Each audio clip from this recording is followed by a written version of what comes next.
hanya menurunkan kadar gulanya. Jika itu yang kita lakukan, maka kita akan mengulang hal yang sama setiap harinya. Kenapa diabetes menjadi suatu penyakit yang sulit sekali untuk ditangani? Untuk menangani satu masalah, yang perlu kita perbaiki di awal adalah mindset atau cara kita berpikir atau cara pandang kita terhadap penyakit tersebut.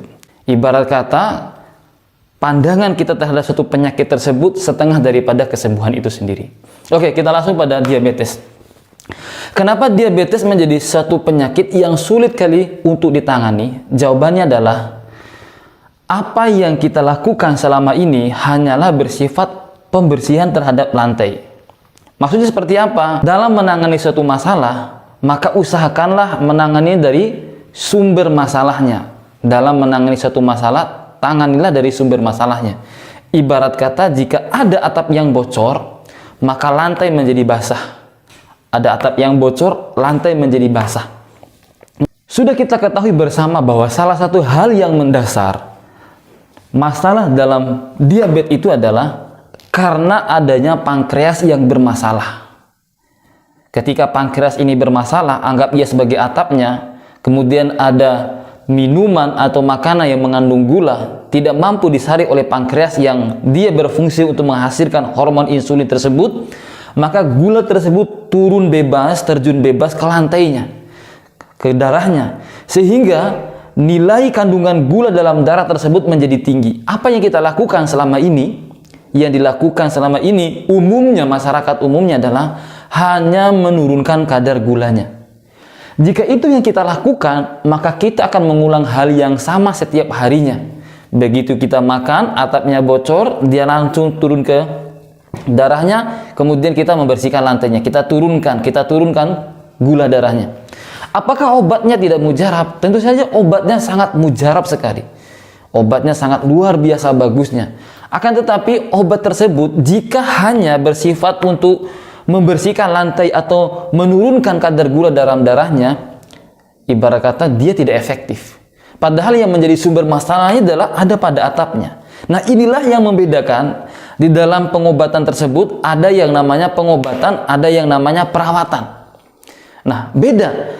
Kalau pengobatan itu adalah suatu usaha yang mana yang kita lakukan adalah sampai orang tersebut sembuh total. Yang mana ciri-ciri orang sehat itu adalah tidak lagi sakit, tidak ditopang oleh obat-obatan lagi, kemudian tidak ada pantangan, kemudian tidak kambuh-kambuhan. Nah, ini ciri-cirinya adalah pengobatan. Bagaimana kita menuju ke sana? Sehat, tidak ditopang oleh obat-obatan, kemudian tidak ada pantangan, kemudian tidak kambuh-kambuhan. Adapun perawatan, orang tersebut tidak bisa berhenti atau tidak bisa selesai daripada program yang diberikan. Misalkan terapi pengobatan, terapi obat-obatan.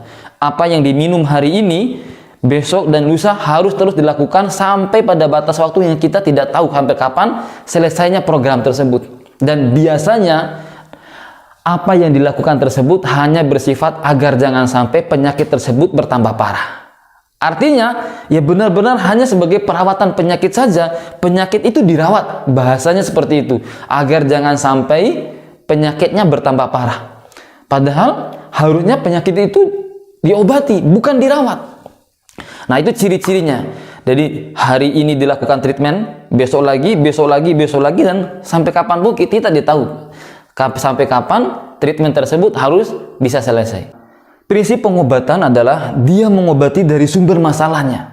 Jika ada atap yang bocor, maka lantainya menjadi basah. Apa yang kita lakukan di tempat terapi kita, bagaimana mentreatment agar pankreas yang menjadi salah satu sumber masalahnya ini kembali berfungsi menghasilkan hormon insulin secara proporsional. Sehingga ketika ada gula yang turun, baik itu makanan atau minuman, tersaring secara proporsional, kemudian gula di darah menjadi stabil kembali. Nah, ini teman-teman yang harus kita lakukan. Jangan hanya memberikan treatment pada lantainya, penurun gula pada kadar gula pada darahnya, tapi bagaimana pankreas ini kembali berfungsi. Dan bahayanya, ketika ia dilakukan itu hanya mengobati lantainya. Jadi ada atap yang bocor, lantai menjadi basah.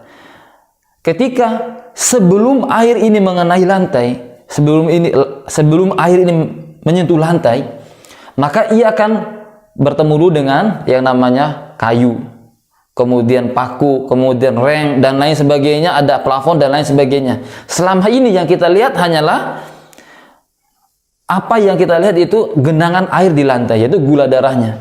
Padahal dari awalnya sebenarnya itu penyakit misalkan saraf tepi atau neuropati, kemudian penyakit apa lain saja yang menyertai, biasanya yang menyertai penyakit gula itu sebenarnya dari awal itu sudah kena. Akan tetapi kita hanya fokus menangani pada lantainya, sehingga ketika suatu saat tubuh sudah tidak mampu lagi menahan rasa sakit tersebut, baru nanti akan bermunculan penyakit-penyakit yang hari ini mungkin kita akan menganggapnya sebagai penyakit komplikasi. Padahal itu hanya dari satu titik yang tidak kita tangani dari awal. Dari satu titik yang kita tidak tangani dari awalnya. Seandainya ini kita titiknya dari awal ini kita tangani, insya Allah semua penyakit-penyakit ini bisa langsung kita tangani, insya Allah dengan izin Allah Subhanahu wa Ta'ala. Bagi teman-teman yang ingin merasakan manisnya hidup setelah bergelut dengan diabetes selama ini, sudah minum obat, kemudian ada pantangan makanan-makanan yang sebelumnya kita tidak boleh memakannya, insya Allah setelah itu bisa menikmati lagi makanan-makanan kesenangan Anda, kesukaan Anda. Jadi tidak ada lagi yang namanya obat-obatan, tidak ada lagi yang namanya pantangan-pantangan, insya Allah bi'idznillah. Hubungi kami di 0823 1162 1010 atau cari kami di Google Maps, kata kunci Sahlan PAZ, Sahlan PAZ. Salam sehat, tanpa obat, tanpa alat, tanpa jimat, dan tanpa operasi. Allahu Akbar.